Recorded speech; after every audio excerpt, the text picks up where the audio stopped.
पहिला गैरसमज रिडेव्हलपमेंट हा खूप किचकट व्यवहार आहे.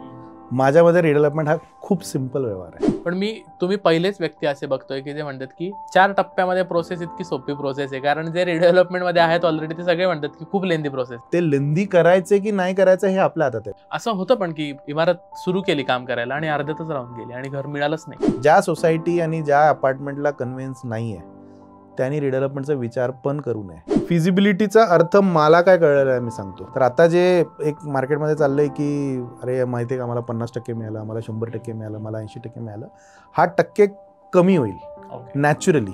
डेव्हलपरकडे जावं का सेल्फ रिडेव्हलपमेंट हा चांगला ऑप्शन आहे?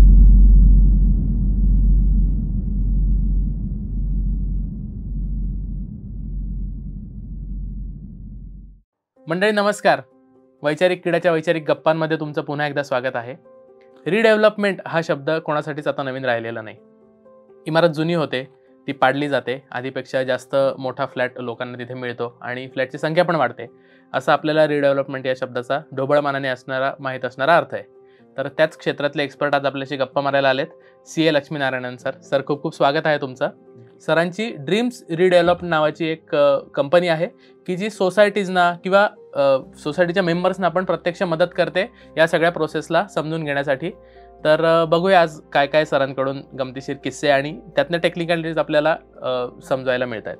सर विषयावर येऊच आपण, पण मला जेव्हा तुमचं प्रोफाईल आलं तेव्हा मी वाचलं CA लक्ष्मीनारायणन. तुम्ही आज CA आणि या क्षेत्रामध्ये म्हणजे इकडे कुठे आहात तुम्ही? तुमच्या युट्यूब चॅनलचं नाव वैचारिक किडा आहे ना? करेक्ट. त्याच्यामधला दुसरा शब्द माझ्यासाठी आहे. तर म्हणजे काहीतरी आवडलं तर आय थिंक त्या क्षेत्रात आपण काय करू शकतो का हा नेहमी म्हणजे विचार असायचाच. आणि माझं जेव्हा घर रिडेव्हलपमेंटमध्ये गेलं होतं आयडियल कॉलनीमध्ये, तर मला वाटलं की हा खूपच चांगला फील्ड आहे आणि हा खूप पुढे ट्रेंडिंग आणि फ्युचरिस्टिक फील्ड आहे. आणि मला असं वाटलं की हा थोडं अनऑर्गनाईज चाललं आहे, तर आपण याच्यात काही ऑर्गनाईज करू शकतो का. तर म्हणून हा ड्रीम्स रिडेव्हलप जे आम्ही प्रयत्न चालू आहे आणि केला त्याच्यामध्ये आम्ही उतरलो की याला ऑर्गनाइज्ड एक शेप देऊ शकतो का आपण. आणि त्याच्यासाठी आम्ही एक ड्रीम्स रिडेव्हलप नावाची एक प्लॅटफॉर्म काढली आहे, टेक प्लॅटफॉर्म. म्हणजे याला तुम्ही रिडेव्हलपमेंट जगातला shaadi.com म्हणा, matrimony.com म्हणा, काही म्हणू शकतात. पण म्हणजे विचार असा होता की सोसायटी आणि डेव्हलपरचं लग्न आपण टेक प्लॅटफॉर्म यूज करून आपण लावू शकतो. आणि हा प्रयास होता आमचा 2020मध्ये. आणि सुदैवाने आम्ही जेव्हा चालू केलं तेव्हापासून आतापर्यंत बऱ्यापैकी आम्ही काम केलेलं आहे. आणि आय थिंक ते टेक प्लॅटफॉर्म आमच्यासाठी खूप उपयोगी पडलेला आहे. सोसायटी आतापर्यंत आम्ही मेजरली फोकस करत होतो, आता आम्ही मेंबर्स फोकस करणार आहोत की मेंबर्स लोकांना आपण जागरूक कसं करू शकतो की तुम्ही काय मागायला पाहिजे, कसं मागायला पाहिजे. आणि त्याच्यासाठी आम्ही प्लॅटफॉर्ममध्ये अनेक टूल वापरलेले आहेत ज्याच्यात तुम्ही फिजिबिलिटी करू शकतात किंवा मला एक लेटर लिहायचं तर काय लिहू हे तुम्ही करू शकता. तर त्याच्यासाठी आम्ही एक AIचा वापर केला आहे, आर्टिफिशियल इंटेलिजन्स. तर असं करत करत आणि हा बहुतेक परत किडा की काहीतरी आपण नवीन दिसलं तर करू शकतो का. बाकी लोकांचं माहिती नाही, मला प्रत्येक 2-3 वर्षामध्ये असे किडे येत राहतात की काहीतरी करूया काहीतरी. आणि हे आणि I think entrepreneurship, I think तुम्ही सगळे पण स्वतःसाठी काम करताय, तर तसं काही आपण करू शकतो का हा विचार होता. आणि म्हणून इकडे आहोत आपण. जेव्हा आम्ही मित्र जमतो तर 70% मित्रांच्या सोसायटीज आहेत त्यांचा आता रिडेव्हलपमेंट मध्ये जाणार वगैरे अशी चर्चा गप्पांमध्ये कायम ऐकली. पण अनेक जण कन्फ्युज्ड आहेत की काय करावं, द्यावी की नाही, आत्ताच द्यावी की नाही, की थोडंसं थांबावं, मेट्रो स्टेशन येऊ द्यायचं का अजून एखादं. तर अर्ली रिडेव्हलपमेंटचे काय काय फायदे आहेत किंवा मग त्यांनी किती वेळ थांबावं, काय सांगाल त्यांना? ॲक्च्युली अर्ली आणि लेट काही नसतं. बेसिकली आता सोसायटीचं स्वरूप किंवा अपार्टमेंटचं स्वरूप आपण घेतलं किंवा बंगलोंचं स्वरूप घेतलं, वाड्यांचं घेतलं, तर जिकडे 51% लोकांना जेव्हा असं एक विचार येतं किंवा काहीतरी एक खंत असतं की मला हे कमी वाटतंय की अरे लिफ्ट नाही यार, पार्किंग गाडी कुठे लावायची, असं काय असतं तर रिडेव्हलपमेंट येतं. ओके. नाहीतर एक अजून एक मानसिक स्वभाव आहे FOMO, fear of missing out, की अरे बाजूबाजूचे लोक करतात आपल्याला मिळणार की नाही मिळणार. तर असं कधीही वाटलं कोणाला तर तिकडनं हा आयडिया जन्म घेतात. ओके, म्हणजे असं कधीही असं 10 लोक येऊन बोलत नाही की रिडेव्हलपमेंट करायचंय का.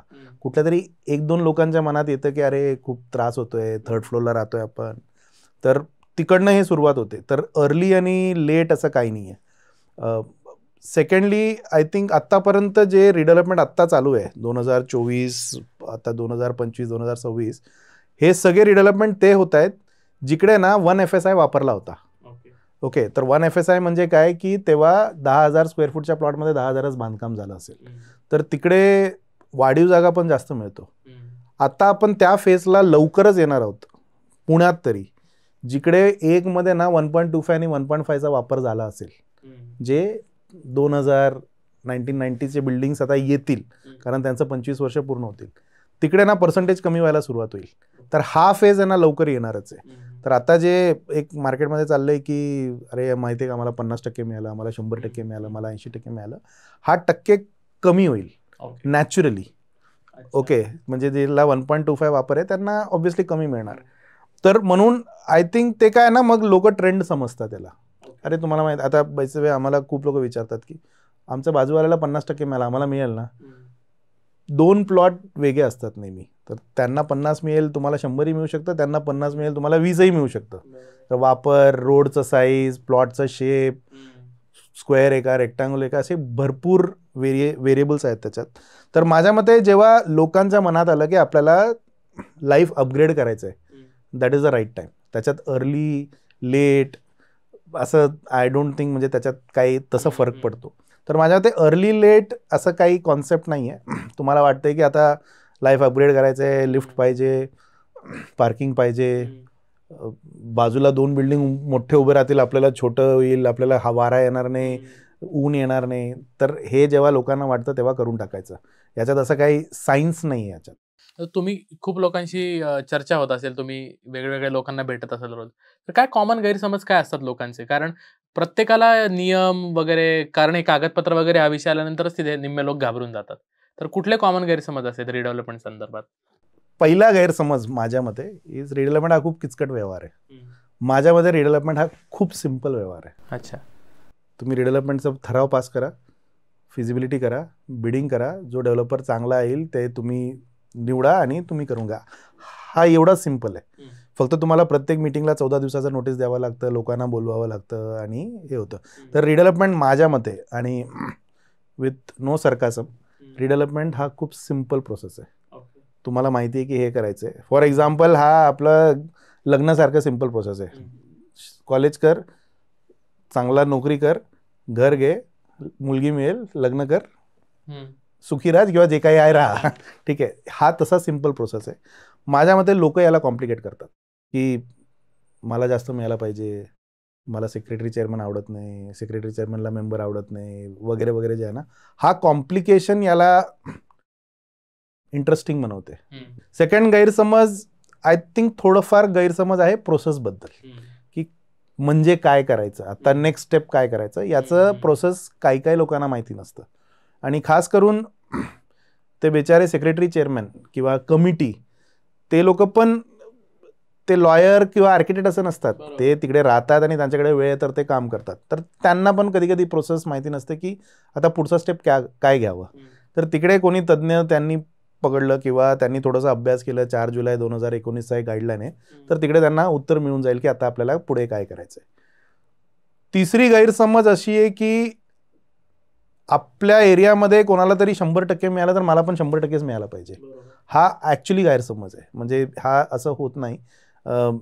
प्रत्येकाची फिजिबिलिटी वेगळी असते. तर ती एक.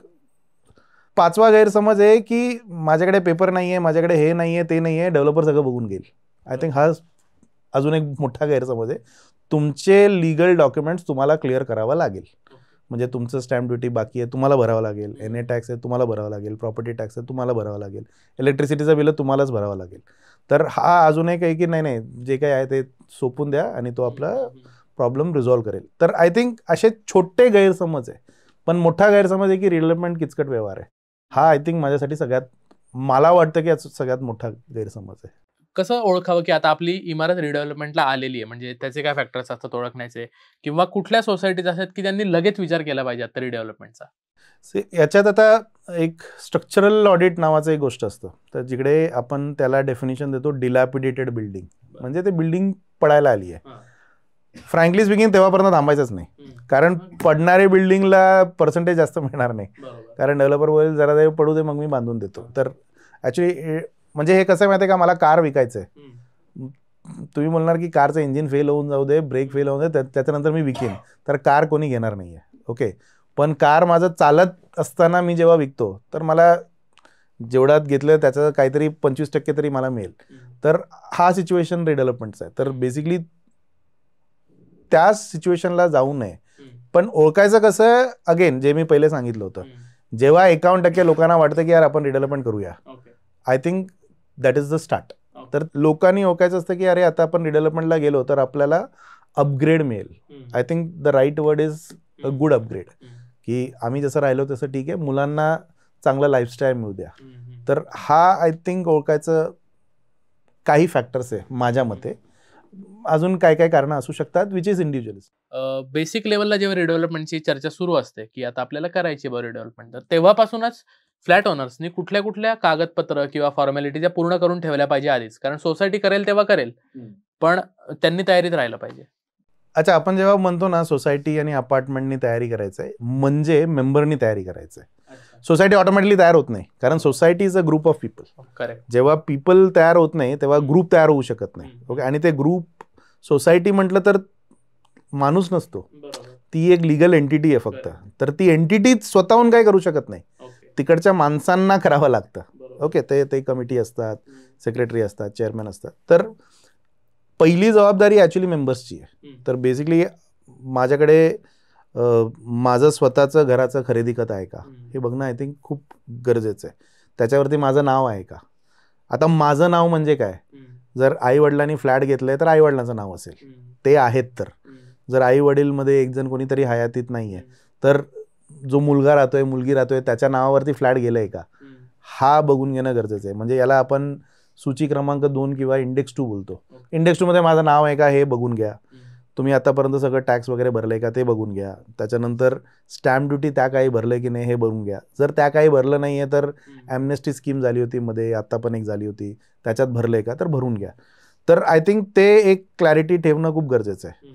सेकंड क्लॅरिटी जे काही बाबतीत होत नाही, की बऱ्यापैकी लोकांना ही क्लॅरिटी नसते की माझं घर किती स्क्वेअर फूटचं आहे. ठीक आहे, आता फॉर एक्झाम्पल रोज घरी जात असू, पण कधी आपण हे विचार नाही करायचं माझं ना 420 स्क्वेअर फीट आहे. ठीक आहे, तर काहीतरी इंडेक्स 2 मध्ये लिहिलेलं आहे आणि मला माहिती आहे की एवढं स्क्वेअर फीटचं मी फ्लॅट आहे. तर आय थिंक त्याचं एक्झॅक्ट कार्पेट किती आहे हे समजून घेणं आय थिंक खूप गरजेचं आहे. आणि लिगल स्क्वेअर फीट, म्हणजे असं नाही की मला वाटतं की 600 आहे. तर जनरली इंडेक्स 2 मध्ये एक एरिया आहे तो त्याला आपण म्हणतो बिल्टअप एरिया. तर मला त्याचं कार्पेट काढायचं आहे. आता त्याच्यामध्ये 2 भाग आहे. कार्पेट म्हणजे काय, तर एक आहे आतमधलं फक्त कार्पेट काढा आणि बेरीज करा, तर त्याला आपण त्या काही मोफा कार्पेट म्हणायचो आतमधला. आणि आता एक्सटर्नल वॉलचं आहे प्लस बाल्कनी असेल तर त्याला रेरा कार्पेट म्हणतो. तर आम्ही आता सजेस्ट करतो तुम्ही रेरा कार्पेट काय आहे ते तुम्ही ओळखून घ्या. ओके, आणि सगळ्यांसाठी सेम फॉर्म्युला ठेवा किंवा सेम मेजरमेंट्स ठेवा. तर रेरा कार्पेट माझा किती आहे हे तुम्ही समजून घेणं खूप गरजेचं आहे. नाहीतर जनरली वाद तिकडे जास्त होतो. लोक बोलतात माझं 400, माझं 500 आणि नाही हे. आणि त्याच्यात मला काय गंमत वाटतं माहिती आहे का, लोकांना त्यांचं फ्लॅट किती त्याच्यात कमी इंटरेस्ट असतो, दुसऱ्याचा फ्लॅट किती त्याच्यात जास्त इंटरेस्ट असतो. माझ्यापेक्षा किती जास्त आहे, म्हणजे अरे तुझा फ्लॅट माझ्या वरतीच आहे, तुझं 520 कसं झालं, माझं 500. तर एक युनिफॉर्मिटी आहे ना, कारण ते युनिफॉर्मिटी आहे ना रिडेव्हलपमेंट नंतर पण खूप उपयोगी पडतं, कारण डिझाईन तेवढेच फ्लॅट होतात. तर एक युनिफॉर्म डिझाईन असलेलं बिल्डिंग आहे ना खूप चांगलं दिसतं, आणि म्हणजे एलिव्हेशन आणि बाल्कनी सगळं सेम दिसेल. तर ते ओळखून घेणं आय थिंक खूप गरजेचं. तर मेंबर्सनी हे 2 स्वतःकडे कागद आहेत का हे बघून घेणं आय थिंक प्रिडॉमिनंट आहे, म्हणजे हा असायलाच पाहिजे. त्याच्यानंतर आय थिंक मेंबर्सनी हे पण जाणून घ्यायला पाहिजे की त्यांचा हक्क काय आहे रिडेव्हलपमेंटमध्ये आणि त्यांची जबाबदारी काय. म्हणजे याला आपण राईट्स अँड रेस्पॉन्सिबिलिटीज वगैरे वगैरे असे शब्द वापरतो.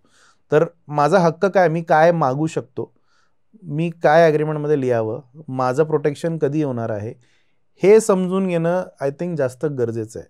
तर जेव्हा 10 मेंबर्सची सोसायटी असते, हे 10चे 10 लोक जागरूक असतील आणि त्यांना ही कल्पना असेल, तर आय थिंक हे 10 लोक जेव्हा एकत्र येतात ना, तर जास्त चांगलं काम करू शकतात.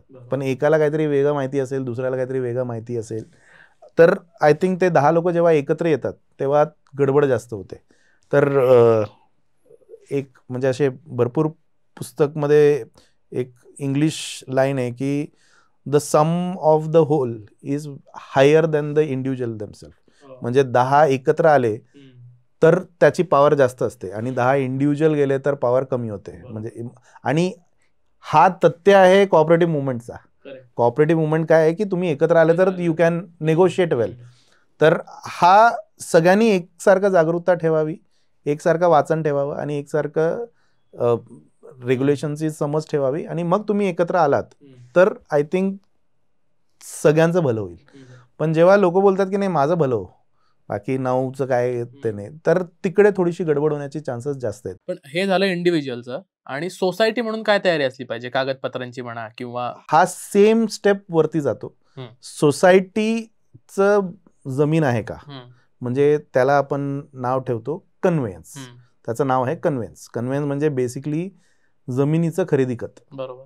म्हणजे हा जमीन आमचा आहे, कुणाचा, सोसायटीचा. किंवा अपार्टमेंट असेल तर परत मेंबर्सचा असतो. तर ते आमच्याकडे आहे का conveyance, I think is the first important step. ज्या सोसायटी आणि ज्या अपार्टमेंटला कन्व्हेन्स नाही आहे त्यांनी रिडेव्हलपमेंटचा विचार पण करू नये. त्यांनी पहिले कन्व्हेन्स करून घ्यावं आणि त्याच्यानंतर रिडेव्हलपमेंटकडे जावं. बरोबर. कारण माझ्या ओळखीच्यांमध्ये एकांची जेव्हा जात होती ना रिडेव्हलपमेंटला, तेव्हा त्यांना कळलं की या जमिनीची मालकी सोसायटीकडे नाहीये. त्यामुळे मग त्या प्रोसेसमध्येच त्यांचा खूप वेळ गेला ते सगळे कागदपत्र मिळवण्यात. तर याच्यात जर ज्यांनी पहिले बांधलेली आहे तो तुम्हाला कॉपरेट करत असेल तर हा कन्व्हेन्स खूप पटकन होतो, याला कन्व्हेन्स म्हणतात. जर नसेल तर Maharashtra in fact is I mean one of the state जिकडे डीम्ड कन्व्हेन्स हा प्रकार चालतो. कन्व्हेन्स म्हणजे खरेदी खत, डीम्ड म्हणजे मी डीम केलं की माझं झालेलं आहे. ओके, तर त्याचं एक प्रोसिजर असतं, त्याला 3 ते 6 महिने लागतात. पण हा 2 करणं गरजेचं आहे, त्याच्यानंतरच तुम्ही रिडेव्हलपमेंट करू शकतात. नाहीतर फसवणूक होण्याचे चान्सेस जास्त असतात, कारण जमीनच तुमचं नाही आहे. पडल्यानंतर कोणीतरी क्लेम केलं पहिले ओनरनी किंवा लँडलॉर्डनी की नाही ही जमीन माझी आहे, प्रॉपर्टी कार्डमध्ये माझं नाव आहे, तर तिकडे परत प्रॉब्लेम होऊ शकतं. तर I think first step is conveyance करून घ्या. जर काही काही बिल्डिंग्स आहे जिकडे सोसायटी पण फॉर्म झाली नाही आहे, कन्व्हेन्स पण नाही आहे, तर हे 2 करून घ्यावं. झालेलं असेल तर हे व्हेरीफाय करून घ्यावं. हा फर्स्ट म्हणजे जमिनी रिलेटेड. सेकंड आहे की सोसायटीचं बॅलन्स शीट झालेलं आहे का, ऑडिट झालेलं आहे का, सोसायटीने NA टॅक्स भरले का, किंवा NA आता तुम्हाला भरायचं नाही असं एक केस चालू आहे, तर ते सगळं क्लिअर आहे का, हा तुम्ही व्हेरीफाय करून घ्यावं. आणि आय थिंक एक गोष्ट जे लोक थोडं कधी कधी चुकवतात, प्लॉटची एक मोजणी पण करून घ्यावी. कारण आम्ही भरपूर असे प्रोजेक्ट्समध्ये काम केले जिकडे सँक्शन प्लॅनमध्ये दिसतंय की हा 5,500 स्क्वेअर फूटचा प्लॉट आहे आणि मोजताना ते 5,400च निघतं. तर प्लॉट कमी निघतं. आणि जेव्हा तुम्ही सँक्शनसाठी जाता, rule is which ever is lower, म्हणजे तुम्हाला 5,400 प्रमाणे मिळणार आहे. तर हा तुम्ही ओळखून घेतलं की माझा प्लॉट ऍक्च्युली कितीचा आहे, म्हणजे 5,500 की 5,400, तर हा समजून घेणं गरजेचं आहे. तर सोसायटीनी हे कागद व्यवस्थित एक फाईल बनवावं, कन्व्हेन्स, पेपर्स, ऑडिट, मेंबरची लिस्ट, मेंबरचे कार्पेट एरिया आणि माझं प्लॉट एरिया किती आहे, तर आय थिंक सोसायटी कंप्लीट होते.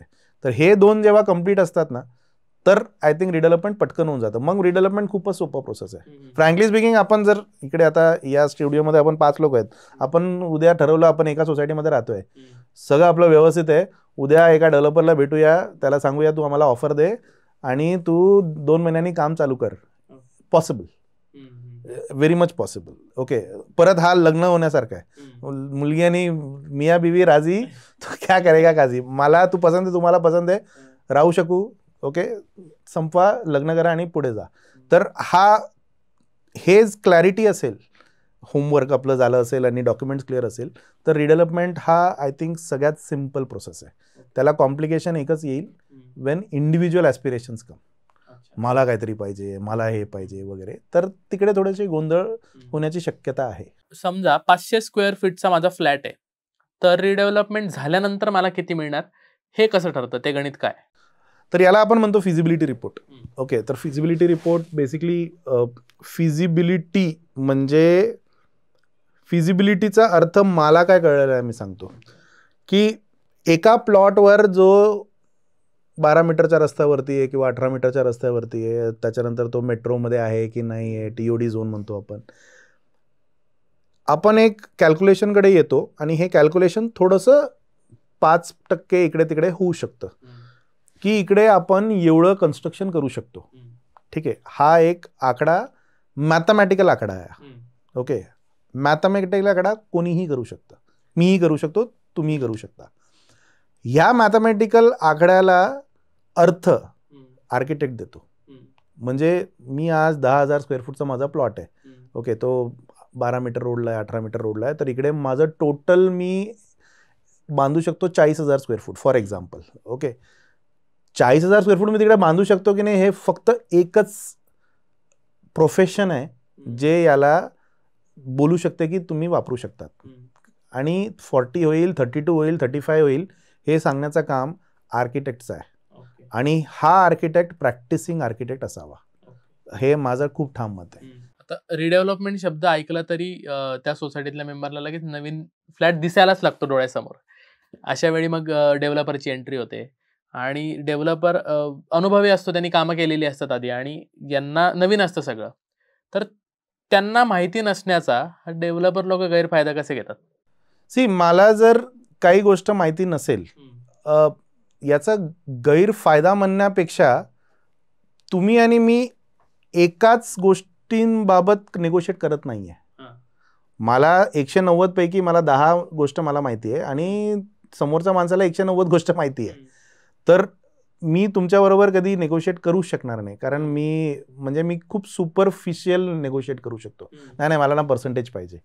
आणि हा आम्ही गमती जमतीनं बोलतो, भारतात आहे ना पर्सेंटेज किती पडला हा लहानपणापासूनचा प्रॉब्लेम आहे. ठीक आहे, आपल्याला एक्झाम मध्ये पण अरे किती टक्के पडले, रिडेव्हलपमेंट मध्ये पण किती टक्के पडले, हे दोन कॉन्स्टंट आहे.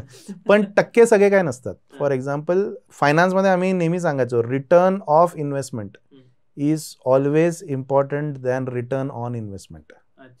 रिटर्न ऑफ इन्व्हेस्टमेंट म्हणजे मला घर परत मिळाला पाहिजे हा पहिला, त्याच्यानंतर 40% वाढीव 50% वाढीव हा असणं गरजेचं आहे. सो याचा अर्थ काय आहे की मला बहुतेक सगळं समजणार नाही, पण मला असा डेव्हलपर निवडायचा आहे जो खात्री देऊ शकतो की मी तुम्हाला घर परत देईन. ओके, आणि त्याच्यानंतर 40% वाढीव जागा मिळाला तर ते पाहिजेच मला, म्हणजे ते माझा हक्क आहे. पण मला घर मिळालं नाही, पण 60%चं घर परत आलंच नाही, आहे तेच परत आलं. एक्झॅक्टली, तर ते नुकसान आहे ना माझ्या मते जास्त आहे. आणि माझ्या मते डेव्हलपर आपला ऑफर देतो, कारण कॉम्पिटिटिव्ह बिडिंग असते जनरली, तर ते सहसा तसं जास्त करत नाही की मी तुम्हाला कमी देईन किंवा मी तुमचा गैरवापर करीन. आणि गैरवापर करण्याचं तसं जास्त येत नाही, कारण हे लोक पण आर्किटेक्ट, फायनान्स आणि याला नेमतात, तर त्यांचं जेवढं तुम्ही वापर करू शकता, त्यांचं एक्सपिरियन्स तेवढं तुम्ही वापर करून घ्या. असं होतं पण की इमारत सुरू केली काम करायला आणि अर्ध्यातच राहून गेली आणि घर मिळालंच नाही, असे झालेत ना केसेस. काय म्हणजे त्याचं होतं काय पुढं? मग कारण वेगवेगळे असू शकतात. याचं कारण कधी कधी काहीतरी कोणीतरी मध्ये काहीतरी केलं किंवा काहीतरी केस टाकलं किंवा असं टाकलं किंवा डेव्हलपरकडे पैसे संपले, असे कारण वेगवेगळे असू शकतात. म्हणजे मला ही उत्सुकता वाटली की राहतं घर तर गेलंय डेव्हलपरकडे, डेव्हलपर रेंट देत होता पण डेव्हलपरचे पैसे पण संपलेत, म्हणजे तो आता रेंट पण देत नाहीये. मग घराचं काय श्युअरिटी काय, गॅरंटी काय? तर आपण मेजरली रिझल्टकडे जातोय, ही झाली आणि हे आपल्याला दिसून येतं. पण हे का झालं हे अनालिसिस करणं जास्त गरजेचं आहे, की आपण अशी काय मागणी केली होती का जे मागायला नको होतं, आपण अशा कुठल्या तरी डेव्हलपरला निवडले का ज्याला निवडायला पाहिजे नको होतं, आपण असे काही क्लॉसेस सोडलेत का जे आपण टाकायला पाहिजे होतं. आय थिंक हा अनालाइज करणं जास्त गरजेचं आहे. फॉर एक्झाम्पल आता ही रिझल्ट दिसतेय की हे चुकलंय, तर त्या रिझल्टकडे बघून ना तुम्ही जनरली काही करू शकणार नाही, पण ते रिझल्ट का आली आहे याला अनालाइज केलं ना तर आय थिंक थोडंफार आपल्याला माहिती हे मिळू शकतं की हे का घडलं असेल. आणि याच्यातलं काय काय कारण आम्ही शोधून काढले, म्हणजे आम्ही असंही नाही की सगळे कारण शोधले. एक आहे की आम्ही जनरली सांगतो पूर्ण प्लॅन सँक्शन पहिल्या दिवशी पाहिजे. त्याच्यातनं तुम्ही 5% कमी झालं तरी चालेल, पण पूर्ण प्लॅन सँक्शन हा नेहमी चांगला रिडेव्हलपमेंट असतो. आणि हे आम्ही आवर्जून सांगतो सोसायटीला की पूर्ण प्लॅन सँक्शन पहिल्या दिवशी करा, म्हणजे सँक्शन आल्यानंतरच घर सोडा. ओके, म्हणजे कॉर्पोरेशनमधनं त्याचं सँक्शन पूर्ण झालेलं आहे, म्हणजे डेव्हलपरचे पैसे गेलेले आहेत, इन्व्हेस्टमेंट झालेले आहेत. तर हा एक सिच्युएशन असं क्रिएट करतो प्रोजेक्टसाठी की आता हे प्रोजेक्ट संपायलाच पाहिजे, डेव्हलपरकडनं पण आणि सोसायटीकडनं पण. तर ती स्थिती आणणं गरजेचं आहे. आणि माझ्या मते आपण सगळे जे काम करतोय ना, मेंबर, कमिटी, सेक्रेटरी, डेव्हलपर, आमच्यासारखे consultant, architect, lawyer, I think मानसिकता हे पाहिजे की आपण सगळे त्या प्रोजेक्टसाठी काम करतोय. कुणासाठी काम करतोय हे आय डोंट थिंक महत्त्वाचं आहे. जर ती प्रोजेक्ट चांगली झाली तर या सगळ्यांचं नाव होणार आहे आणि सगळ्यांना काहीतरी फायदा होणार आहे. पण जर सगळं आपण आपला फायदा काढून घेतला आणि प्रोजेक्टच झालं नाही तर कोणाला काही फायदा होत नाही. तर I think project is always important than the people involved. पण तुम्ही पहिलेच व्यक्ती असे बघतोय की जे म्हणतात की 4 टप्प्यामध्ये प्रोसेस इतकी सोपी प्रोसेस आहे, कारण जे रिडेव्हलपमेंट मध्ये आहेत ऑलरेडी ते सगळे म्हणतात की खूप लेंदी प्रोसेस आहे. नाही, लेंदी आहे म्हणजे फॉर एक्झाम्पल मला काहीतरी अचीव्ह करायचं आहे तर त्याचा प्रोसेस लेंदी वाटणं हा स्वाभाविक आहे, कारण लोक त्यांचं कामातनं वेळ काढून, घरातनं वेळ काढून हे काम करत आहे, म्हणून हा लेंदी वाटणं स्वाभाविक आहे. ओके, मी म्हणतोय की हा प्रोसेस ठरलेला आहे आणि सिम्पल आहे.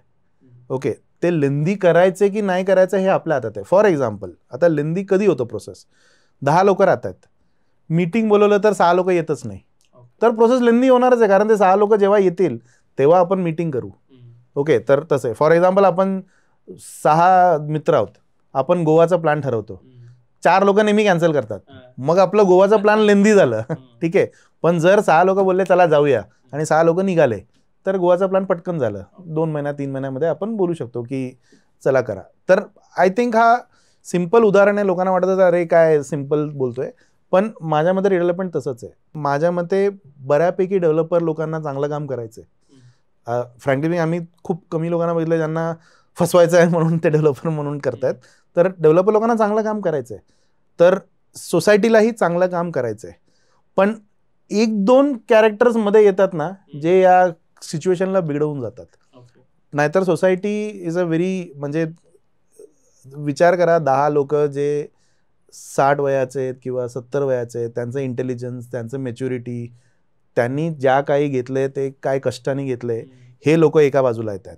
एक आहे ज्याला बिझनेस करायचा आहे, प्रॉफिट कमवायचं आहे. हे दोघं जर चांगल्या मनाने जर एकत्र आलं तर प्रोजेक्ट का होणार नाही याचं मला आतापर्यंत लॉजिकल उत्तर मला मिळालं नाही आहे. याचं कारण 1-2 लोक असतात जे लोक आपल्या स्वार्थासाठी काहीतरी करतात, माझा डेव्हलपरच बसेल, मला त्या डेव्हलपरकडे काय पाहिजे वगैरे वगैरे, असे जेव्हा काही 2-3 लोक निर्माण होतात मग हा प्रोजेक्ट आहे ना लेंदी वाटायला लागतो.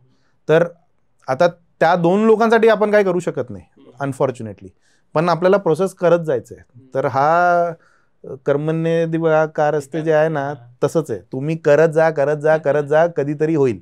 आणि ते लेंदी वाटणार आहे कारण हा रोजचा नाही आहे ना. म्हणजे मी सोसायटीचा मेंबर असेल, मी रोज सकाळी उठून आज मी रिडेव्हलपमेंटसाठी काय करू हा विचार मी करणार नाही, कारण मला कामाला जायचं आहे, मला स्वतःचं बिझनेस बघायचं आहे, मला फॅमिली बघायचं आहे, मला माझं हॉबी जपायचं आहे. हे सगळं करून मला संडेला कधीतरी वेळ मिळेल तर मी रिडेव्हलपमेंट करेन. तर माझ्याकडनं पण याचं लेंथ 7 दिवसात एकदा आहे, म्हणून हा लेंदी वाटणं स्वाभाविक आहे, पण प्रोसेस सिम्पल आहे माझ्या मते तरी. तुम्ही इतक्या लोकांची डील करता, काय काय गमती जमती, कुठले कुठले कॅरेक्टर्स भेटायला? मी रिडेव्हलपमेंटचं मीटिंग जेव्हा अटेंड करतो ना, मी बिग बॉस नाही बघत. कारण it's almost like big boss मध्ये तरी कॉन्टेस्टंट येतात जे एकामेकाला ओळखत नाही. रिडेव्हलपमेंटच्या मीटिंग मध्ये लोक असे येतात जे एकामेकाला 20 वर्षापासून ओळखतात. आणि I think the more you know the fights are more interesting. मी काही काढू शकतो 20 वर्षापूर्वीचा, 15 वर्षापूर्वीचा. गंमत म्हणून बघायला गेला तर इट्स अन इंटरेस्टिंग थिंग. म्हणजे how people behave in a मीटिंगचा अफेअर ना, हा बघायला खूप तसं मजा येतो. म्हणजे जेव्हापर्यंत तुम्ही त्या मीटिंग मधला पार्टिसिपंट नाही ना तुम्हाला मजा येते. तुम्ही त्या मीटिंगचा पार्टिसिपंट झाला तर तुम्हाला मजा येणार नाही. पण असे आम्ही भरपूर बघितलेले. आणि म्हणजे मला असे काही काही कॅरेक्टर्स आहे ना प्रत्येक बिल्डिंग मध्ये दिसतात असे. फॉर एक्झाम्पल काही ठिकाणी असे आहेत, म्हणजे हे माझा अनुभव आहे, जो माणूस सगळ्यात जास्त ट्रान्सपरन्सी करतो ना त्याच्या मनातच काहीतरी असतं, पण तो बोलताना ट्रान्सपरन्सी जास्त वेळ वापरतो. तर आम्ही जनरली असं शोधत असतो की याने आपण लहानपणी असं केलं असेल, तुम्ही पण सगळ्यांनी केलं असेल की स्कूलमध्ये ना एक टीचर असते, तर तिचं एक फेवरेट शब्द असायचं, तर आपण नोटमध्ये ना करायचो या टीचरनी ना हा शब्द 5दा सांगितलं, 10दा सांगितलं, 15, हे आम्ही करायचो. म्हणजे युनो करायचे असं काहीतरी.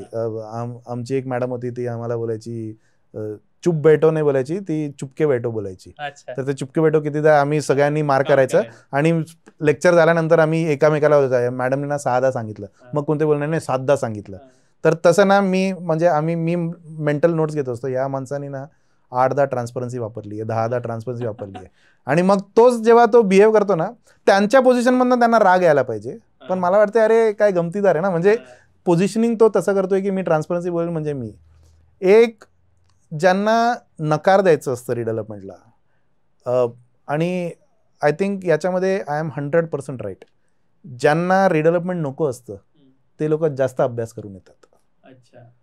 त्यांना नियम जास्त माहिती असतं की तुम्हाला ना नियमाप्रमाणे तुम्ही हे केलं नाही, कारण त्याला अडवायचं असतं ना, तर तो प्रत्येक गोष्टीला तो बोलेल तुम्ही ना 14 दिवसाचं नोटीस दिलंच नाही, डायरेक्ट नाही न म्हणता तुम्ही काय म्हणतात नोटीसमध्ये असं लिहिलंच नाही, तुम्ही मिनिट्स पाठवलं नाही वगैरे वगैरे, असं आमच्याकडनं पण येतात. मी बोलतो तू कर ना, मग मेंबर तर तू पण आहे, फ्लॅट मिळणार तर सगळ्यांना मिळणार आहे, तुम्ही करा.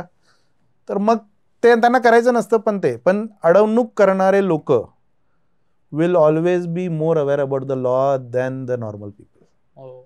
हा, आणि आय थिंक रिडेव्हलपमेंटचा प्रॉब्लेम आहे की जे चांगले लोक असतात, ज्यांना रिडेव्हलपमेंट पाहिजे असतं, जे लोक जास्त कोणालाही काही विरोध करत नाही, जे लोक विश्वास ठेवतात, हे लोक गप्प राहतात मीटिंगमध्ये, आणि हे जे अडवणूक करणारे लोक ना हे सगळ्यात जोरात ओरडतात. तर हा ओळखून येतो, आणि मला गंमत वाटते की अरे एवढं का ओरडतोय, म्हणजे त्याला नको आहे, आणि नको असल्याचं कारण वेगवेगळं असू शकतो.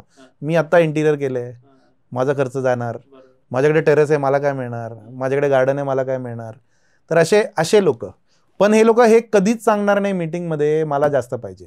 हे लोक हे बोलणार तुम्ही हे बरोबर केलं नाही, तुम्ही हे बरोबर केलं नाही, ते बरोबर, आणि अडवणूक करायचा प्रयत्न करणार आहे. चौथा आहे ज्यांचे प्रश्न संपतच नाही मीटिंगमध्ये, ते खूप प्रश्न विचारत असतात. तर बहुतेक स्कूलमध्ये पण नाही का आपल्या क्लासमध्ये 2-3 लोक असायचे जे म्हणजे प्रश्न विचारायचं, त्यांचा प्रश्न संपतच नाही, आणि असं माझा अनुभव आहे की ते दुसऱ्या मीटिंगला येऊन परत तेच प्रश्न परत विचारतील, तर ते प्रश्नाला आपण परत उत्तर द्यावं लागतं, आणि त्यांना समजवत जावं लागतं, आणि ते आमचं काम असेल तर आम्ही ते करू. अजून एक इंटरेस्टिंग मला कधी वाटतं, आणि हा आय थिंक सगळ्यांचा अनुभव असेल, विषय काहीतरी चाललाय, काहीतरी एकदम महत्वाचा विषय चाललाय, त्याच्यामध्ये एक नवीन विषय आणणं, हा काय लोकांना खूप आवडतं. हा, म्हणजे आम्ही रिडेव्हलपमेंटचं करतोय की अरे असं आहे, फिजिबिलिटी हे वगैरे वगैरे, काल ते नळाला पाणी का नाही आलं, ते बंद का झालं, काही संबंध नाही. अरे काल तो कचरावाला आमचा कचरा घेऊनच नाही गेला. अरे बाबा रिडेव्हलपमेंटचं मीटिंग चालू आहे, हे चालू आहे, मध्येच काहीतरी एक वेगळं, आणि आय थिंक ते खूप इनोसेंटली करतात ते, म्हणजे त्यांना असं नसतं की मला हे अडवायचंय, पण असे काही लोक, कारण त्यांना तेव्हाच सुचतं आणि त्यांना वाटतं की बोलून टाकावं. ओके, तर ते कधी आम्ही बोलत असताना मेंबर लोकांना राग येतो, पण म्हणजे आम्ही जेव्हा करतो आम्हाला वाटतं अरे वा मस्त आहे, म्हणजे असं काही करणं. असे असणारे लोक आहेत मेंबर्समध्ये, जे it's part and parcel of the society, पण ते कमी केलं तर रिडेव्हलपमेंट ॲक्च्युली सोपं होईल, हा माझा ठाम मत आहे. कारण जे लोक व्हॉलंटरी काम करतात ना, त्याच्यावरती तुम्ही किती भर देणार आणि किती भार देणार, हा खूप वादाचा मुद्दा आहे. कुठल्या पण शहराचा जुना गावाचा जो भाग असतो तो खूप भिंतीत भिंत असते, जवळजवळ सोसायटीज असतात, तर 2-3 सोसायटीजनी एकत्र येऊन एकच पूर्ण प्रोजेक्ट करणं हे फायद्याचं आहे का? प्रत्येकाने 100%. काय वेगळेपणा, काय त्याचा फायदा काय? कधी FSI बहुतेक तेवढंच असेल किंवा बांधकाम, पण प्लॅनिंगच्या दृष्टिकोनात इन्फ्रास्ट्रक्चर, पार्किंग, टेरेसवरती ॲम्युनिटीज एरिया, हे सगळं खूपच चांगलं बसेल, हा 100% आहे. आणि याचं सगळ्यात चांगला उदाहरण माझ्याकडे, जिकडे आम्ही काम केले ते आहे गुरु गणेश नगर म्हणून कोथरूडची एक सोसायटी आहे. 392 लोक 14 सोसायटी एकत्र येऊन करतात. 14? हां, 18 बिल्डिंग 14 सोसायटी, 392 लोक आहेत तिकडे. आणि आय थिंक म्हणजे हा इंडिव्हिज्युअली जर ते गेले असतील तर मिळालं असतं की नाही माहिती नाही मला, पण ते एकत्र आले तर खूप चांगला प्रोजेक्ट, खूप चांगले ॲम्युनिटीज सगळे त्यांना व्यवस्थित मिळते. तर क्लस्टर हा अप्रोच माझ्या मते तर खूप चांगला आहे. पण अगेन क्लस्टरमध्ये म्हणजे बेसिकली तुम्हाला 10 असे 4 लोकांना 40 लोकांना एकत्र करायचं आहे. आणि आय थिंक जेव्हा आपण लोकांना एकत्र करायचं व्यवहार ठरवतो ना, तेव्हा ते लेंदी होतं. आणि मग आम्हाला प्रत्येक माणसाचं कळेनी घ्यायचं असतं आणि त्याला पुढे घेऊन, हा थोडासा प्रॉब्लेमॅटिक आहे. पण क्लस्टर माझ्या मते, आणि आम्ही भरपूर ठिकाणी हे सांगितलेलं आहे, cluster is one of the best form of redevelopment that you can do. Cluster आणि सेल्फ रिडेव्हलपमेंट हा 2 खूप चांगली गोष्ट आहे. समजा 3-4 सोसायटीज आहेत, 4 सोसायटीज धरू, त्याच्या 3 मध्ये 8-9 फ्लॅट आहेत आणि 4थी सोसायटीमध्ये समजा 15 फ्लॅट आहेत.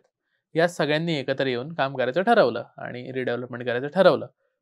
तर या 3 सोसायटी मधले जे लोक आहेत त्यांना इन्सेक्युरिटी वाटते की आपल्याला कमी एरिया मिळेल आणि ते जास्त घेऊन जातील कारण तिकडे जास्त फ्लॅट्स होते. तर मग असं असतं का, तुमचं जेवढं प्रपोर्शन आहे त्याच्यामध्येच मिळतं का, त्याचं काय वेगळं अजून हे असतं? तर म्हणजे जे उदाहरण मी दिलं होतं, आम्ही 392 केलं, तिकडे सगळ्यांना एकसारखं पर्सेंटेज मिळाले आहे. पण आम्ही असे प्रोजेक्ट्स पण बघितलेले जिकडे लॉजिकली काही लोकांना जास्त मिळायला पाहिजे. आता मी उदाहरणात सांगतो, एक मोठी प्लॉट आहे जे 18 मीटरच्या रोडला आहे आणि त्याच्या पाठीमागचे सगळे लोक जे 9 मीटरचा किंवा 6 मीटरचा रस्ता आहे. तर हे लोकांनी एकत्र जायला पाहिजे का? The answer is 100% yes. आता 6 मीटर आणि 9 मीटरमध्ये राहणाऱ्या लोकांना 18 मीटरचं जे रोडचं विड्थचं FSI मिळत असेल तर ह्यांना आणि ह्यांना सेम मिळायला पाहिजे का, हा प्रश्न आहे. आता या प्रश्नाला मॅथमॅटिकली आपण लॉजिकली जेव्हा जातो तेव्हा हा आपण बघायला पाहिजे की हा इंडिव्हिज्युअली गेला तर याला किती मिळेल, हे इंडिव्हिज्युअली गेलं तर ह्यांना किती मिळेल आणि एकत्र गेल्यानंतर किती मिळतोय. ओके, तर हा फिजिबिलिटी जे मी सांगितलं, इकडे 3 प्रकारचे फिजिबिलिटी मॅथमॅटिकली येतं. ओके, म्हणजे याला आपण मॅथमॅटिक्समध्ये परम्युटेशन कॉम्बिनेशन म्हणून आपण एक चॅप्टर करायचो, तर हा परम्युटेशन कॉम्बिनेशन 3चा होऊन जातो. तर आता 3 होताना फ्रँकली स्पीकिंग हा डिमांड सप्लाय इकॉनॉमिक्स आहे. ह्यांना माझी गरज आहे, मला त्यांची गरज आहे, हे ओळखून घेणं गरजेचं आहे. फॉर एक्झाम्पल 18 मीटरचा रस्त्यामध्ये प्लॉट आहे पण त्याचं रोड वायडनिंग नंतर प्लॉट कमीच राहतोय आणि त्यांचं कन्स्ट्रक्शन होऊ शकत नाही आणि यांच्याकडे प्लॉट मोठा आहे, तर यांना यांची गरज आहे. तर बहुतेक हे दोघांनी एकत्र मिळून बोलायला पाहिजे की कसं वाटून घ्यायचं आहे, इक्वल करायचं आहे, कसं वाटून घ्यायचं आहे. हा 2 लिगल एंटिटी मधला कॉन्ट्रॅक्ट आहे. समजा याचा प्लॉट खूप मोठा आहे आणि यांच्याकडे आहे, तर हे प्लॉट ओनर यांना अट घालू शकतात, आमचा 18 मीटर रोड आहे, आमच्याकडे भरपूर प्लॉट आहे, तुम्हाला आम्ही एकत्र घेतो पण आम्हाला एवढं मिळेल आणि तुम्हाला एवढं मिळेल. तर पर्सेंटेज दोन्ही पार्टीचा व्यवहार आहे फक्त, त्याच्यामध्ये कोणी अजून एक्झॅक्टली म्हणजे ते दोघे ऍग्री झाले तर झालं, म्हणजे दॅट इज डन. आमच्यासारखं जे लोक काम करतात ना, आम्ही जास्तीत जास्त ऍडवाइस देऊ शकतो की असं केलं तर बरं आहे आणि त्याच्यासाठी आम्ही एक रिपोर्ट किंवा एक मॅथमॅटिकल लॉजिक त्यांच्यासमोर प्रेझेंट करू शकतो. पण त्या लॉजिकला तुम्ही कुठल्या अँगलने बघतात ना त्याच्याप्रमाणे लॉजिक चेंज होऊ शकतं. ओके, तर व्हेरिएबल्स एवढे आहेत तर व्हेरिएबल्समध्ये चेंज होऊ शकतं. तर म्हणून त्या दोघांचा व्यवहार आहे की आपण कसं जावं. जर म्हणजे जसं गुरु गणेश नगरमध्ये आम्ही केलंय, तिकडे सगळ्यांनी सांगितलं की जे मिळेल सगळ्यांना एकत्र मिळेल, एकसारखंच मिळेल. तर ती एक वेगळी नेगोशिएशन आहे आपापसात, जिकडे आपण 2च लोकांचं बोलतोय आणि 2 वेगवेगळे सोसायटी आहे. गुरु गणेश नगर हा थोडासा वेगळा उदाहरण आहे कारण एक फेडरेशन पण होती, पण 2 वेगळे सोसायटी आणि त्यांचा तसं काही संबंध नाही आहे except they share the common wall. याच्यामध्ये त्या दोघांचा व्यवहार आहे आणि त्या दोघांनी ठरवावं की आपण दोघांनी कसं जायचं. सगळं जे मिळेल वाटून घ्यायचं किंवा तुम्ही थोडंसं जास्त घ्या, आम्हाला थोडंसं कमी द्या तरी चालेल. आणि हा सिच्युएशनवर डिपेंडेंट आहे, गरजवर डिपेंडेंट आहे. यांना जास्त गरज आहे की नाही आमचं पण होऊन जाऊ द्या, तर ते नेगोशिएट करतील. ज्यांना माहिती आहे की मला नाही गरज आहे, तर तो नेगोशिएट वेगळ्या पद्धतीने करणार. तर हा प्युअर नेगोशिएशनचा मुद्दा आहे. ओके, त्यांचा कॉल आहे तो. एक्झॅक्टली. यातला एक महत्वाचा मुद्दा असा आहे की ना, सोसायटीतल्या लोकांना चेअरमन आणि सेक्रेटरी बद्दल कायम एक अंट्रस्ट वाटतो की हे लोक डेव्हलपरच्या सतत कॉन्टॅक्टमध्ये असतात, तर डेव्हलपर कडून हे जास्त वेगळा फायदा घेतात की काय. तर असं होतं का, म्हणजे वेगळ्या प्रकारे ते फायदा घेऊ शकतात का, किंवा सोसायटीचे मेंबर्स यांच्यावर वॉच कसा ठेवू शकतात? तुम्हाला डिप्लोमॅटिक आन्सर पाहिजे की नाही नाही, ऑनेस्ट आन्सर पाहिजे मला. असं होऊ शकतं आणि होताना आम्ही बघितलेलं आहे. तर माझ्या मते म्हणून एक सगळ्यांचा सहभाग असलेला कमिटी हा चांगली कमिटी असते.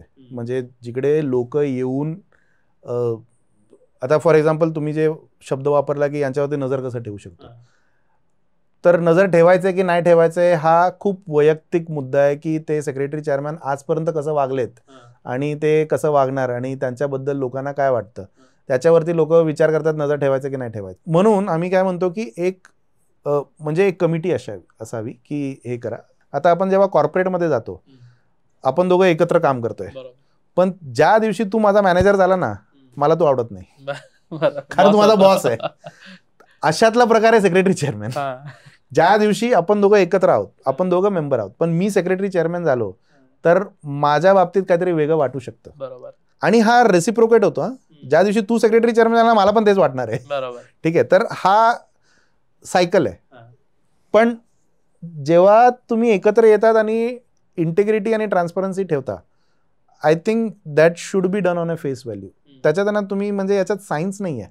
म्हणजे मग काय तुम्ही म्हणजे याचं एकदम पलीकडचा सायन्स म्हणजे त्याच्यावरती CBI लावा, त्याचा फोन टॅप करा, हे म्हणजे याच्यात काय तसा अर्थ नाही आहे.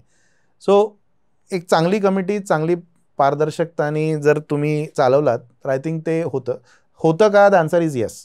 याला आपण टाळू शकतो का? The answer is yes. Okay. आणि त्याच्यात लोकांनी किती सहभाग करावा आणि किती त्यांच्याशी बोलावं, कोण कोण डेव्हलपरशी बोलणार, तर असं जे आहे ना ते आपल्याला थोडंसं डिफाईन करावं लागेल त्या सोसायटी बाबतीत. आणि प्रत्येक सोसायटी वेगळी असते. काही काही ठिकाणी आम्ही असे बघितलेले आहेत जिकडे सोसायटी सेक्रेटरी चेअरमॅनवरती त्यांना भरपूर विश्वास आहे आणि सेक्रेटरी चेअरमॅन ॲक्च्युली चांगलं काम करतात. ओके, असे सोसायटी आम्ही बघितलेले, म्हणजे असं हे एक्सेप्शन नाही आहे, लोक करतात तसे. ओके, तर तसंही आम्ही सोसायटी बघितलेलं आहे. काही काही ठिकाणी सेक्रेटरी चेअरमॅनशी कोणी बोलतच नाही असंही आम्ही बघितलेलं आहे. तर हा कारण आपण आता ह्युमन बिहेवियरबद्दल बोलतोय ना, याच्यामध्ये सायन्स अप्लिकेबल होत नाही कारण सायकॉलॉजी येऊन जाते. तर ते वेगवेगळे लोक वेगवेगळे वागतात. तर म्हणून आय थिंक ते थोडं ट्रान्सपरन्सी तिकडे ठेवली तर चांगली गोष्ट आहे.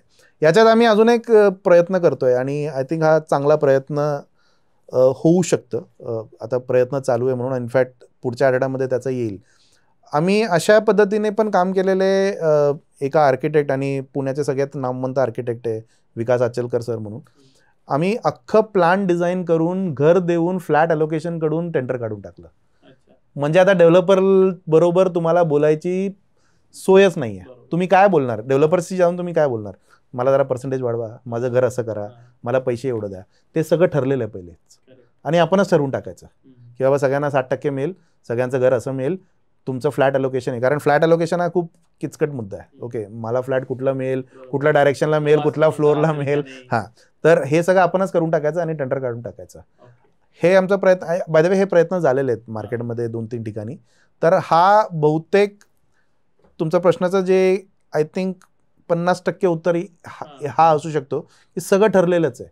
मग आता जाऊन डेव्हलपर बरोबर काय बोलणार? काय विषयच राहणार, स्कोपच नाही काय. हां, नाही बघा, स्कोप काढायला लोक स्कोप काढतात की मी जाऊन भेटेन, मी सांगेन की मी तुम्हाला करूच देणार नाही. आता त्याच्यावरती किती विश्वास करायचा आणि काय करायचं आहे. पण जर प्रोसेस व्यवस्थित असेल तर माझ्या मते कोणी हे सांगू शकत नाही की मी अडवीन. मग लिगल रिकोर्स आहे. थोडं सेल्फ रिडेव्हलपमेंटकडे येऊ आपण. मुंबईमध्ये खूप सोसायटीचे मी आता रिसर्च करत असताना बघितलं की त्यांनी एकत्र येऊन फायनान्स उचलला कुठून किंवा काहीतरी केलं आणि व्यवस्थित ती सोसायटी पूर्ण बनवली नवीन.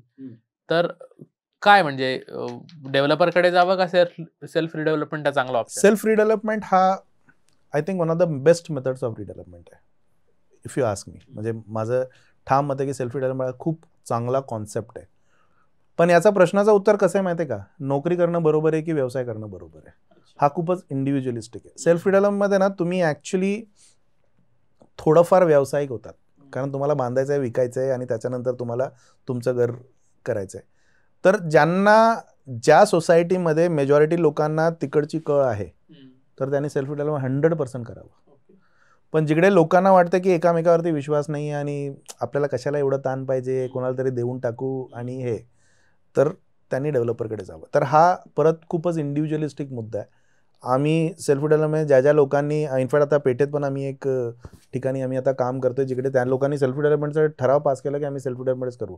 आणि बोललो मॅम आम्ही तुम्हाला 100% तुम्हाला सहकार्य करणार, जेवढं आमच्याकडनं होईल ते आम्ही करू. कारण सेल्फ डेव्हलपमेंट म्हणजे बेसिकली वैचारिक किडा हा सेल्फ डेव्हलपमेंट आहे. अच्छा. तुम्ही एंटरप्रेनर आहात आणि म्हणजे तुमची टीम. एंटरप्रेनरचा तुम्हाला माहिती आहे का सगळ्यात मोठा प्रॉब्लेम, एंटरप्रेनरचा पहिला सेल आहे ना, हे कोणी मदत नाही करत. मित्र कधी आणि कोणी लोक येऊन एंटरप्रेनर झाला ना की अरे मस्त यार, म्हणजे आता लग्न झालं तर काय, अरे मस्त यार 101चा पाकिट. हा आपण आहे ना इंडियामध्ये एंटरप्रेनरशिपसाठी ठेवायला पाहिजे. तू एंटरप्रेनर करतोय, स्वतःचं काहीतरी करतोय, हे घे माझं 101चं कॉन्ट्रीब्युशन. नाहीतर तू सेल करतोय का, पहिला तुझा प्रोडक्ट मी घेऊन टाकेन, तुझा पहिला सर्व्हिस मी. हा जर केलं तर स्टार्टअप एन्व्हायरमेंट किती पॉझिटिव्ह होईल हा बहुतेक तुझ्या मनात विचार येऊ शकतो, कारण तो एंटरप्रेनरशिप आहे. सर जो नोकरी करतोय तो कुठल्या तरी एंटरप्रेनरच्या खालती काम करतोय, तर तो त्या एंटरप्रेनर्सला नोकरीच्या माध्यमातून तो त्याला मदत करतोय. तर हा डेव्हलपर रिडेव्हलपमेंट आहे, हा सेल्फ डेव्हलपमेंट म्हणजे थोडक्यात. आणि व्यावसायिकाला आपण मदत करायचं का, द आन्सर इज 100%. हा माझा सेकंड स्टार्टअप आहे आणि मला माहिती आहे की स्टार्टअप जेव्हा करतो ना तर कोणी असं, फॉर एक्झाम्पल मी तर नेहमी सांगतो, आमचा एक ग्रुप आहे तिकडे बेबी शावर करतात माहिती आहे का, म्हणजे नवीन डोळा जेवण सारखं. मी बोलतो स्टार्टअप शावर करायला पाहिजे. आपल्याकडे 10 मित्र आहेत, 3 लोकांनी स्टार्टअप केलं, स्टार्टअप या तुम्हाला आम्ही जेवण म्हणजे जेवण आपण एकत्र बसू, तुम्हाला काय काय प्रॉब्लेम आहे सांगा, आम्ही तुम्हाला सोडवत देऊ.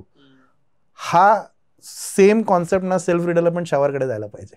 सेल्फ डेव्हलपमेंट करतात, चला आम्ही तुम्हाला मदत करू. आणि मी तुम्हाला खरंच सांगतो, there are architects, CAs, lawyer, surveyor, federation आहे, सुहास पटवर्धन सरांबरोबर आम्ही भरपूर काम करतो. असे भरपूर लोक आहेत जे सेल्फ डेव्हलपमेंटला मदत करायला तयार आहेत. पण कन्स्ट्रेंट काय माहिती आहे का, ते सोसायटीने पहिले ठराव पास करायचा की आम्हाला सेल्फ डेव्हलपमेंट करायचं आहे. आणि होऊ शकतं. इनफॅक्ट डेव्हलपरचा बऱ्यापैकी प्रॉफिट त्या सोसायटीला जाऊ शकतं. डेव्हलपरचं जे 20-25% प्रॉफिट आहे ते तुम्ही कॉर्पस म्हणून त्याच्याकडे द्यायचं होतं की डेव्हलपर कडे देऊन करण्यापेक्षा सेल्फ रिडेव्हलपमेंट करण्याचे वेगळे असे काय फायदे आहेत असे. एक तर त्यांचा प्रॉफिट तुमचा प्रॉफिट झाला फर्स्ट. सेकंड आहे की महाराष्ट्र शासनाने सप्टेंबर 2019ला एक सर्क्युलर काढलाय सेल्फ डेव्हलपमेंटच्या बाबतीत, जिकडे काही फायदे अजून दिलेले आहेत. फॉर एक्झाम्पल GST मध्ये तुम्हाला कमी तुम्हाला हे करेल, TDR FSI मध्ये तुम्हाला सूट मिळेल, इंटरेस्टमध्ये 4% सबसिडी मिळेल. अशी आहे. याची थोडीशी अंमलबजावणी करणं अजून बाकी आहे, आय थिंक आता होईल. तर हे सगळे फायदे तुम्ही सेल्फ डेव्हलपमध्ये करू शकतात. सगळ्यात महत्त्वाचा त्या सर्क्युलरमधला, कॉर्पोरेशनमध्ये आता जेव्हा मी एक बिल्डिंग बांधतो तर मला वेगवेगळे अप्रुव्हल्स घ्यावं लागतं. सेल्फ डेव्हलपमध्ये त्यांनी कॉन्सेप्ट असं काढलं की सिंगल विंडो अप्रुव्हल, म्हणजे तुम्ही एक विंडोमध्ये सगळं द्या, ते विंडो सगळीकडनं अप्रुव्हल आणेल आणि तुम्हाला देईल की अरे तुमचं प्लॅन सँक्शन आहे, अप्रूव्ड आहे. म्हणजे फायर झालं, हे झालं, ते झालं. तर हा पण सोय त्या सर्क्युलरमध्ये आहे. तर हे सर्क्युलरची जेव्हा आय थिंक अंमलबजावणी होईल, आणि आय थिंक मेजरली तिकडे आत्ताचा प्रॉब्लेम आहे फायनान्सचा, तर फायनान्सचं पण आय थिंक काहीतरी काम चालू आहे. कारण फेडरेशन आय थिंक खूप प्रयत्न करतायत की सँक्शन आणि याच्यासाठी पण आपल्याला फायनान्स मिळू शकतं का, कारण मेजर प्रॉब्लेम सँक्शनचा आहे, अप्रुव्हलचं. तर ते पण होईल का, तर ते झालं तर I think self development is a good model. पण याचा अर्थ असं नाही आहे की developer model is not a good model. Okay, म्हणजे हे दोन आपले आपले स्वतंत्र काम करण्याचं पद्धत आहे. हे कसं आहे की बड्डे आला तुझा तर मीच केक बनवू की मी बाहेरनं मागवू, बाहेरनं मागवायचं काही चूक नाही आहे. म्हणजे असं नाही की तुम्ही काहीतरी आणि मी घरी बनवलं तर ते पण चूक नाही आहे. तर both are good things. Okay, तर कारण काय, हे जेव्हा आम्ही कुठल्या तरी मंचात बोलतो तर लोक बोलतात अरे तुम्ही याचा बाजू का घेतलं, याचा बाजू का घेतलं. तर याचा बाजूच नाहीच आहे. जर तुम्हाला एकाच्या हातात सोपून द्यायचं आणि मला घर परत पाहिजे, तर developer redevelopment is the right model for you. जर तुम्हाला ते थोडंसं रिस्की, आणि रिस्क तसा नाही आहे याच्यात, पण हे प्रयत्न करून बघू सेल्फ रिडेव्हलपमेंट करायचं का, तर this is the right thing for you. तर दोन्ही खूप अप्रतिम रिडेव्हलपमेंट मॉडेल आहे आणि आय थिंक दोन्ही व्यवस्थित चालत आहेत. समअप करताना 2 क्वेश्चन आहेत माझे, की या ट्रेंडचं फ्युचर तुम्हाला काय दिसतंय? कारण शहर आता खूप लोक निर्णय घेत आहेत, तर नवी कोरी दिसायला लागतील का? नवी कोरी दिसायला लागेल, पण असे ते मशरूम्स दिसायला लागेल, की जेव्हा एकत्र सगळे जातात तेव्हा ते नवीन कोरी दिसतं, नाहीतर एक नवीन आणि एक असं. तर त्याला आय थिंक थोडंसं वेळ लागेल. आणि आय थिंक फ्युचर रिडेव्हलपमेंटचा फ्युचर आहे आणि ब्राईट आहे. कारण तुम्हाला त्या जागी नवीन फ्लॅट मिळते जिकडे कम्युनिटी ऑलरेडी सेट आहे. म्हणजे तुम्ही असं नाही की कुठेतरी 10 किलोमीटर लांब काहीतरी एक प्लॉट घेतला आणि तिकडे तुम्ही करतात आणि तिकडे कम्युनिटी सेट करायचा प्रयत्न करताय. तिकडे किराणा कुठे असेल, दळण कुठे असेल, हे आपण तिकडे जाऊन शोधतोय. पण आज जसं म्हणजे फॉर एक्झाम्पल कल्याणीनगर, कोथरूड सारख्या ठिकाणी तिकडे कम्युनिटी सेट आहे.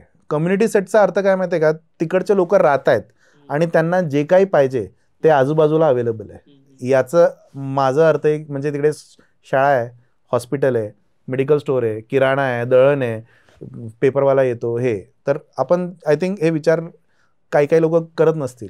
हा कम्युनिटी सेट झालाय. इकडे तुम्हाला एक नवीन फ्लॅट घ्यायला मिळतोय, जे चांगली गोष्ट आहे. सेकंडली हा TOD झोन आय थिंक खूप महत्त्वाचा झोन आहे. फॉर एक्झाम्पल आम्ही आयडियल कॉलनीमध्ये राहतो, तर मला आता कुठेही जायचं ना, आनंदनगर मेट्रो स्टेशन, मेट्रो या एवढा कन्व्हिनियंट आहे. आणि मी तसा मुंबईचा आहे, तर पब्लिक ट्रान्सपोर्टचं वैशिष्ट्य मला माहिती आहे की पब्लिक ट्रान्सपोर्ट किती आहे. नाहीतर तुम्ही आता युनिव्हर्सिटी रोडला निघा किंवा बंड गार्डनला निघा आणि तुम्ही कार चालवायला घ्या, खूप पेनफुल आहे, खूप पेनफुल आहे. त्याच्यापेक्षा तुम्ही इकडनं तिकडे जा, तिकडनं आय थिंक आता कनेक्टेड पण आहे. हा रिडेव्हलपमेंट जिकडे जिकडे होणार आहे ना, TOD झोन तिकडेच आहे, if you think about it. म्हणजे आता आनंदनगर, नलस्टॉप, हे सगळं जुने म्हणजे झालेले ठिकाणे, तर तिकडे तुम्ही रिडेव्हलपमेंटच करणार. तर रिडेव्हलपमेंटचं फ्युचर मला तरी खूप ब्राईट वाटतंय. आय थिंक ह्या सेक्टरला थोडं इव्हॉल्व्ह व्हायला थोडंसं वेळ लागेल आणि या सेक्टरला अप्रिसिएशन मिळायला थोडंसं वेळ लागणार आहे. फॉर एक्झाम्पल आता रिअल इस्टेट असे आपण भरपूर फोरम्स बघतो, रिडेव्हलपमेंट फोरम कमी बघतो आपण. तर ते रिडेव्हलपमेंटचे लोक येऊन आणि ते लोकांनी बोलून आणि रिडेव्हलपमेंटचे जे मुद्दे ते सॉल्व्ह करायचं एक फोरम किंवा असं आपल्याला तयार करावं लागेल. आणि ते आय थिंक लवकरच होईल. कारण मी भरपूर डेव्हलपर बरोबर जेव्हा चर्चा करतो, ते मला असे किस्से सांगतात की जेव्हा आम्ही रिडेव्हलपमेंट करायचो तर मोठे डेव्हलपर त्यांना सांगायचे, अरे कसं तुम्ही रिडेव्हलपमेंट करतात, एवढं किचकट आहे. आणि आता सगळे मोठे डेव्हलपर आता रिडेव्हलपमेंटला येत आहेत. जेव्हा लार्ज स्केल कॉर्पोरेट जेव्हा येतं ना एका सेक्टरकडे, तर ती सेक्टर नेहमी ग्रो होते. हे माझं म्हणजे कॉर्पोरेटचा अनुभव आहे. तर आय थिंक ते होईल. तर फ्युचर तर चांगलं आहे. आय होप म्हणजे हे आमचं प्रयत्न चालूच असेल. क्लस्टरकडे आपण जास्त गेलो ना, तर आपण जेव्हा आता फॉर एक्झाम्पल आपण जेव्हा दुबईला जातो, सिंगापूरला जातो, हाँगकाँगला जातो किंवा युरोपला जातो, तेव्हा आपल्याला असं दिसतं की इकडे ना एक राहायची वस्ती आहे आणि इकडे काम करायची जागा आहे. हा दोन आहे ना एकत्रित नसतात काय ठिकाणी. तर तसं ना क्लस्टरनी पॉसिबल आहे असं मला तरी वाटतंय, की इकडे तुम्ही राहा, चांगलं उत्तम इन्फ्रास्ट्रक्चर करू, तुम्ही इकडे जा, काम करा आणि म्हणजे बसनी, मेट्रोनी जे काही आहे तुम्ही परत या आणि लाईफ बॅलन्स करा. हा आपण क्लस्टरनी आय थिंक करू शकतो असं माझं ठाम मत आहे. पण मी आर्किटेक्ट नाही आहे किंवा टाउन प्लॅनर नाही आहे. आय थिंक ते लोक पण प्रयत्न करतायत. तर असं काही झालं ना, आय थिंक खूप मस्त होईल. की राहायचं कुठे, कोथरूडला, कामाला कुठे जायचं, हिंजेवाडीला, ठीक आहे. तर हिंजेवाडी हा काम करण्याची जागा होईल आणि कोथरूड इकडे राहायची जागा होईल. तर असं आपण क्लस्टर क्रिएट करत गेलो, ओके, तर आय थिंक ते खूप चांगलं होईल लोकांसाठी. आणि एका ठिकाणी आपण रिडेव्हलपमेंट करताना ना, माझं फ्लॅट, आमची प्रोजेक्ट, आमचं एरिया, सिटी, तर हा हायरार्की विचार करण्याचा होत असेल तर आय थिंक उलटं व्हायला पाहिजे. सिटी, आपली एरिया कशी अजून चांगलं दिसेल त्याच्याप्रमाणे आपण रिडेव्हलपमेंट कसं करू शकतो. पण याचं विजन कोणाला तरी द्यावं लागेल, म्हणजे कुठल्या तरी चांगला टाउन प्लॅनरला किंवा आर्किटेक्टला, की तुम्ही या प्रकारे तुम्ही एकत्र या आणि तुम्ही एकत्र आला तर तुम्हाला फायदा आहे, तुम्हाला पर्सेंटेज जास्त मिळेल, चांगलं पार्किंग मिळेल, तुम्हाला चांगलं इन्फ्रास्ट्रक्चर मिळेल. हा आय थिंक कोणाला तरी हे लीड घेऊन करावं लागेल. पण हे केलं तर आय थिंक चांगलं होईल. आणि तुमची कंपनी या रिडेव्हलपमेंटच्या सगळ्या प्रोसेसमध्ये नक्की काय काम करते आणि कुठल्या प्रोसेस सोप्या होतात? तर आमच्याकडे एक प्लॅटफॉर्म आहे, ड्रीम्स रिडेव्हलप म्हणून. आता बाय द वे 10 तारखेला आम्ही 4 वर्ष कंप्लीट करतोय. तर सोसायटी म्हटलं तर ते मेंबरच चालवतात. तर आतापर्यंत आम्ही काय करत होतो की आम्ही सोसायटी बरोबर जाऊन त्यांना आम्ही मदत करत होतो, जे आम्ही करत राहणार. पण आता आम्ही मेंबर्स लोकांनाही जागरूकता आणण्यासाठी आम्ही काही टूल्स आता आम्ही तयार केलेत. जसे फिजिबिलिटीचं एक टूल आहे, ते जे आम्ही आता लॉन्च करू. त्याच्यानंतर मला स्टार्ट कसं करायचं आहे हे जेव्हा येतं, तर त्याच्यासाठी आम्ही एक आर्टिफिशियल इंटेलिजन्स चॅट केले, जे तुम्ही त्यांच्याबरोबर गप्पा मारू शकता. अरे मला कन्सेंट फॉर्म पाहिजे, कसं असेल, तर तो चॅट तुम्हाला देईल, या कन्सेंट फॉर्म वापरा आणि करून टाका. मला MOU करायचं आहे, ॲग्रीमेंट करायचं आहे, त्याच्यात तुम्ही टाईप करा, तो ॲग्रीमेंट तुम्हाला देऊन टाकेल. तर असं आम्ही एक ते पण तयार करतोय. आणि तिसरा एक प्रयत्न आमचा चालला आहे, जे आय थिंक आम्ही करतोय ते बरोबर आहे की नाही अजूनपर्यंत मला नाही कळलं आहे, कारण फीडबॅक येणं अजून बाकी आहे मार्केटमध्ये. आम्ही एक बिडिंग सिस्टम तयार करतोय रिडेव्हलपमेंटसाठीच. म्हणजे मी फक्त टाकून देईन की अरे आमच्या सोसायटीला रिडेव्हलपमेंट पाहिजे, किती डेव्हलपर लोक येऊन तिकडे बिड करतात की आम्हाला करायची इंटरेस्ट आहे, आम्हाला करायची इंटरेस्ट आहे, आम्ही तुम्हाला एवढं देऊ. तर त्याच्यात काय ना, एक ह्युमन इंटरॅक्शन आपण तिकडनं कट करून टाकतो. तर ते लोक येतील, देतील, त्याच्यामध्ये तुम्हाला जे कोणी आवडतात ते तुम्ही करा आणि तुम्ही पुढे चला. तर हा करायचा आणि by the way stock exchange असंच चालतं. तर त्या पद्धतीचं एक बिडिंग सिस्टम आम्ही तयार करतोय आणि त्याच्यात काम चाललंय. जर ते झालं तर आय थिंक हा सगळ्यांसाठी चांगलं होईल. आणि प्रोजेक्ट मॅनेजमेंट कन्सल्टन्सी जे आपण म्हणतो इन जनरल, ते आम्ही सोसायटींना आम्ही करतोय. आणि सुदैवाने आतापर्यंत आमचा अनुभव ॲक्च्युली चांगला आलेला आहे. आणि आय थिंक लोकांना, तुम्ही नवीन नवीन लोकांना रोज भेटतात, नवीन सोसायटीला भेटतात, हा एक त्याच्यातला मजा आहे. आणि नवीन लिगॅलिटी येतात, नवीन लॉ येतात, ते शिकायला मिळतं, आर्किटेक्चरल अँगल शिकायला मिळतं. तर आय थिंक याच्यात शिकण्यासारखं भरपूर आहे. फक्त हा सेक्टर अजून थोडं ऑर्गनाईज झालं तर खूप चांगलं होईल, असं माझं ठाम मत आहे. सर, खूप खूप धन्यवाद. तुम्ही आज वैचारिक क्रीडावर आलात आणि खूप क्लिष्ट प्रोसेस होती, ती खूप साध्या शब्दामध्ये समजून सांगितली. आणि तुमच्या फ्युचर एंडेअरसाठी पण तुम्हाला खूप खूप शुभेच्छा. मंडळी, तुम्हाला हा व्हिडिओ कसा वाटला नक्की सांगा. जर तुम्ही रिडेव्हलपमेंटचा विचार करत असाल तर सरांच्या ज्या वेबसाईट्स आहेत आणि सोशल मीडिया हँडलच्या लिंक्स आहेत त्या डिस्क्रिप्शनमध्ये तुम्हाला मिळून जातील. हा व्हिडिओ आपल्या मित्रांसोबत शेअर करा. वैचारिक क्रीडाला सबस्क्राईब करायला विसरू नका. भेटूया पुढच्या भागामध्ये. खूप खूप धन्यवाद. Thank you so much.